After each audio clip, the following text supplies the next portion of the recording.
Hello दोस्तों, welcome to my new video. तो आज का जो हमारा टॉपिक है, आज हम पढ़ेंगे जिला न्यायालय के बारे में। अभी तक हमने क्या देखा, हमने उच्चतम न्यायालय सुप्रीम कोर्ट पढ़ लिया, हमने हाई कोर्ट पढ़ लिया, है ना। दोनों की संरचना समझ ली। आज हम देखेंगे जिला न्यायालय क्या होता है। ठीक, चलिए शुरू करते हैं आज का टॉपिक। हम जिला न्यायालय,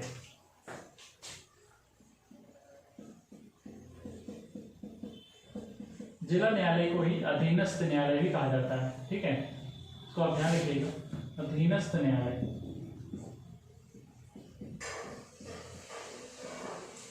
ऐसा इसलिए कहा गया है क्योंकि ये उच्च न्यायालय के अधीन रह के कार्य करता है, इसलिए कहा गया। ठीक है, तो चलिए देखते हैं कि जिला न्यायालय।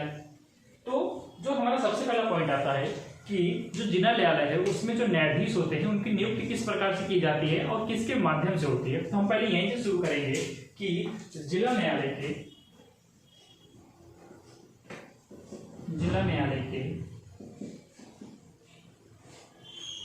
न्यायाधीश की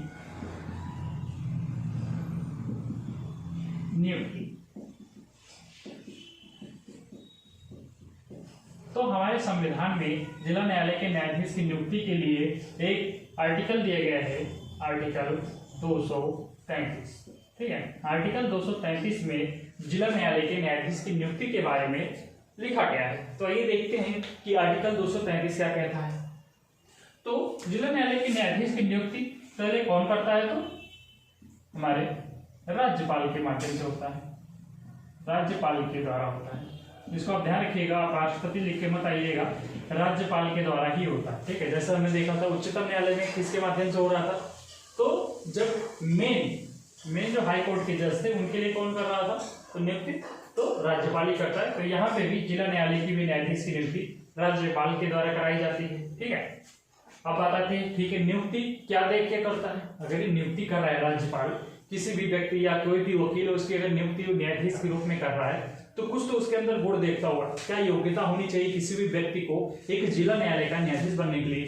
तो हम चर्चा करेंगे कि इनकी योग्यता क्या होती है। और यहाँ ध्यान देने वाली बात यहाँ पे होगी कि जो राज्यपाल के द्वारा नियुक्ति हो रही है खुद से कर देता है या किसी से परामर्श भी लेता है, कि सलाह भी लेता है किसको रखे।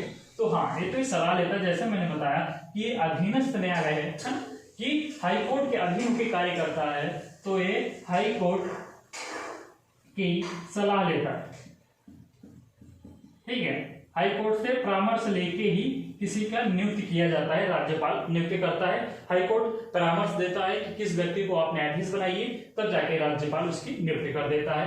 तो अब देखते हैं कि कैसे व्यक्ति, किस व्यक्ति को हम न्यायाधीश बनाते हैं, उनके अंदर क्या योग्यता होनी चाहिए, क्या क्वालिफिकेशन होनी चाहिए। मेन पॉइंट तो यही हो गया। तो हम देखते हैं योग्यता। तो अगला जो हमारा पॉइंट है योग्यता पे, कि क्या योग्यता होनी चाहिए। तो यहाँ पे दो प्रकार की योग्यता भी हमारा आर्टिकल 233 में बताया गया है, योग्यता के बारे में भी आर्टिकल 233 में है। तो योग्यता हमारी दो प्रकार की है। ठीक है, पहली देखते हैं। पहली जो योग्यता बताई गई है कि कोई भी व्यक्ति हो, कोई भी व्यक्ति जो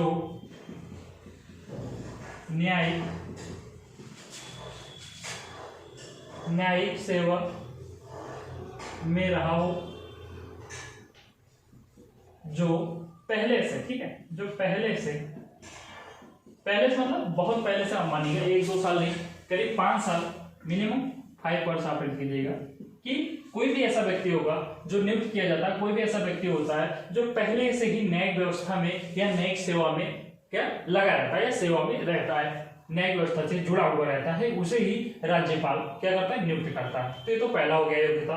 दूसरी योग्यता क्या देखी जाती है, दूसरी योग्यता है कि न्यूनतम, कोई भी व्यक्ति है न्यूनतम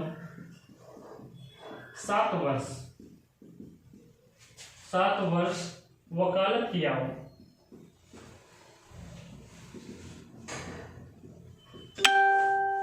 ठीक है, क्या आया दूसरा पॉइंट कि न्यूनतम 7 वर्ष उसने क्या किया हो, वकालत किया हो। ऐसे व्यक्तियों को ही, ऐसे ही वकील को, ऐसे जजों को ही क्या कर सकता है, न्यायाधीश नियुक्त कर सकता है। और कौन करता है, तो राज्यपाल करता है। और किसकी सलाह पे करता है, तो हाई कोर्ट इन लोगों का क्या करता है, नाम सजेस्ट करता है, फिर वो राज्यपाल के पास भेजता है कि आप इसको आप चेक कर लीजिए कि हम इनको न्यायाधीश नियुक्त करना चाह रहे हैं, तो राज्यपाल उनको नियुक्त कर देता है। और यहाँ पे ध्यान देने वाली बात होगी, ये बात आती है कि जो न्यूनतम 7 वर्ष वकालत किया हो डायरेक्ट हो जाता है। वैसे तो बहुत सारे वकील होंगे, है ना, जिन्होंने 7 वर्ष की वकालत की होगी, लाखों वकील बैठे हमारे यहाँ, तो किस प्रकार से होता है?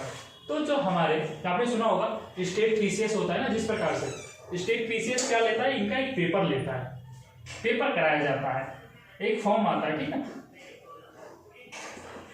एक फॉर्म आता है HGS higher justice service, higher justice service का एक फॉर्म आता है। और ऐसे ही अगर जिन्होंने 7 वर्ष का वकालत किया होगा, जिसको 7 वर्ष का एक्सपीरियंस है, वही लोग एक फॉर्म भर सकते हैं। वो फॉर्म भरते हैं, पेपर देते हैं, अगर पास हो जाते हैं तब उन्हीं का नाम हाईकोर्ट क्या राज्यपाल के पास सजेस्ट करता है कि परामर्श करता है या सिफारिश करता है कि आप इनको बना दीजिए न्यायाधीश, ठीक है। तो ये पेपर होता है, इसका मतलब नहीं कि बहुत जिनका भी 7 वर्ष अगर उन्होंने वकालत कर ली तो डायरेक्ट न्यायाधीश बन जाता है, ऐसा नहीं होता है। स्टेट पीसीएस जो होती है ना, वो पेपर कराती है HJS का हायर जस्टिस जुडिशियल सर्विस, आपने सुना होगा हायर जुडिशियल सर्विस, उसका पेपर कराती है, उसका फॉर्म निकलता है, और फॉर्म वही व्यक्ति भर सकता है जिसके पास 7 वर्ष का एक्सपीरियंस होता है, जिन्होंने किसी भी क्या न्यायालय में 7 वर्ष की वकालत की हो या उसके पास एक्सपीरियंस हो, वही व्यक्ति वो फॉर्म भरता है। अगर वो पास होता है तब जाके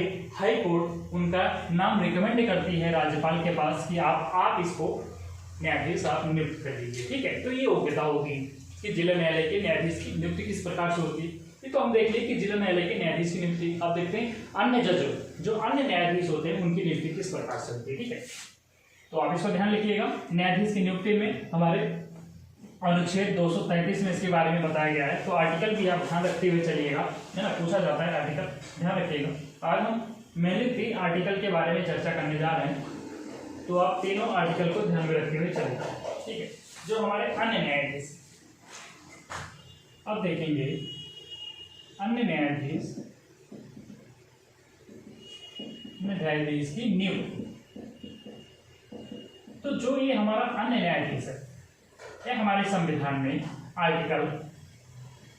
आर्टिकल 234 में इसके बारे में वर्णन किया गया है ना। अन्य न्यायाधीश की नियुक्ति के लिए आर्टिकल 234 में इसके बारे में बताया गया। जैसे अभी हमने क्या देखा कि जो जिला न्यायालय था उसके जो न्यायाधीश, जिला न्यायालय में बहुत सारे न्यायाधीश होते हैं, छोटे बड़े से लेके, है ना। जो बड़े न्यायाधीश की नियुक्ति हो रही थी उसमें आर्टिकल 233 में उसके बारे में संविधान में लिखा गया था, लेकिन जो अन्य न्यायाधीश की नियुक्ति होगी वो हम पढ़ने जा रहे हैं आर्टिकल 234 में, ठीक है। तो इसको आप ध्यान रखिएगा कि अन्य न्यायाधीश की यहाँ पे कंफ्यूजन हो जाता है ना। अगर आपको फ्री में पूछ लिया जाता है कि उच्च न्यायालय जैसे जिला न्यायालय की या आपको देखने को मिलेगा अधीनस्थ न्यायालय, तो नाम याद रखिएगा, अधीनस्थ न्यायालय क्या होता है, जिला न्यायालय ही होता है, ठीक है। अगर आपसे पूछ लिया जाता है कि अधीनस्थ न्यायालय में जो न्यायाधीश की नियुक्ति होती है वो किस आर्टिकल में बताया गया है, किस अनुच्छेद में संविधान में लिखा गया है, तो आर्टिकल 233 है, ठीक है, उसको आप ध्यान रखिएगा। बाकी अगर अन्य आपको दिखता है अन्य न्यायाधीश की नियुक्ति आर्टिकल 234 में इसके बारे में बताया गया। तो चलिए देखते हैं कि आर्टिकल 234 क्या कहता है कि इसकी भी नियुक्ति हम आता है, इसकी भी नियुक्ति कौन करेगा, राज्यपाल द्वारा होगा, राज्यपाल के द्वारा होता है। अब क्या होता है, राज्यपाल के द्वारा तो होता है, परामर्श लेना पड़ेगा इसको। जैसे हमने देखा था जो जिला न्यायालय के मुख्य न्यायाधीश की जब नियुक्ति हो रही थी तो राज्यपाल के द्वारा हो रहा था, और परामर्श कौन दे रहा था, तो हाई कोर्ट दे रहा था, उच्च न्यायालय। तो अभी भी हाई कोर्ट परामर्श देगा, हाई कोर्ट के परामर्श से प्लस यहां भी जुड़ जाता है कि लोक सेवा का भी, लोक सेवा आयोग से परामर्श। इसका क्या मतलब हुआ कि जब हमें बताया स्टेट पीसीएस जो पेपर कराती है तो लोक सेवा आयोग भी पेपर कराती है उनका, ठीक है। तो उनके परामर्श से भी इसका मतलब हुआ जो पेपर पास करके आते हैं वो हाई कोर्ट और लोक सेवा को परामर्श देते हैं, तो राज्यपाल उनको चुन लेता है, ठीक है। तो पेपर भी कौन किसके निरीक्षण में होता है, तो हाई कोर्ट के निरीक्षण में पेपर होता है, और जो पेपर कॉपी चेक होती है वो हाई कोर्ट के जज ही कॉपी चेक करते हैं। जो इंटरव्यू लिया जाता है हाई कोर्ट के जज ही इंटरव्यू लेते हैं। तो पूरी देखरेख किसी होती है, तो उच्च न्यायालय के देखरेख में ही जो पेपर हो रहा है लोक सेवा आयोग से वो हाई कोर्ट ही कंडक्ट कराती है, ठीक है। तो हमने देख लिया अन्य न्यायाधीश की नियुक्ति भी राज्यपाल ही करता है, लेकिन अब यहाँ पे हाई कोर्ट के परामर्श से भी हो रहा है और एक जो यहाँ पे पेपर लेता है लोक सेवा है उससे भी परामर्श लिया जा रहा है, तब जाके किसी भी व्यक्ति या वकील को हम क्या बना रहे हैं, न्यायाधीश की नियुक्ति हो रही है। तो ये हमने समझ लिया है ना, वही क्राइटेरिया वही जो हमने बताया था कि योग्यता वही चाहिए, सेम योग्यता सेम है इनके लिए भी, अन्य न्यायाधीश के लिए भी वही योग्यता होगी कि कम से कम 7 वर्ष की वकालत आपने करी होगी, तब जाके आप फॉर्म भर पाएंगे। आप फॉर्म भरेंगे, पेपर देंगे, पेपर पास होंगे, फिर आपका इंटरव्यू होगा, इंटरव्यू क्लियर करेंगे, तब जाके आपको न्यायाधीश बनाया जाएगा। ठीक है, ये समझ गए। अब देख लेते हैं आर्टिकल 234। तो हमने आज 2 आर्टिकल के बारे में समझा है। पहला हमने देखा था आर्टिकल 235, फिर हमने देखा आर्टिकल 234। अब हम चर्चा करेंगे आर्टिकल 235 के बारे में। तो आर्टिकल 235 क्या कहता है? आर्टिकल 235 क्या कहता है कि जो जिला न्यायालय, ठीक है, जिला न्यायालय पर नियंत्रण, ठीक है, ये किसके बारे में बात करता है कि जो जिला न्यायालय है, जो अधीनस्थ न्यायालय है, इसके ऊपर नियंत्रण कौन रखेगा, ये हमारे संविधान में लिख दिया गया है आर्टिकल 235 में। तो आर्टिकल 235 क्या कहता है कि जो जिला न्यायालय है उस पर नियंत्रण होगा हाई कोर्ट का, ठीक है, उच्च न्यायालय का।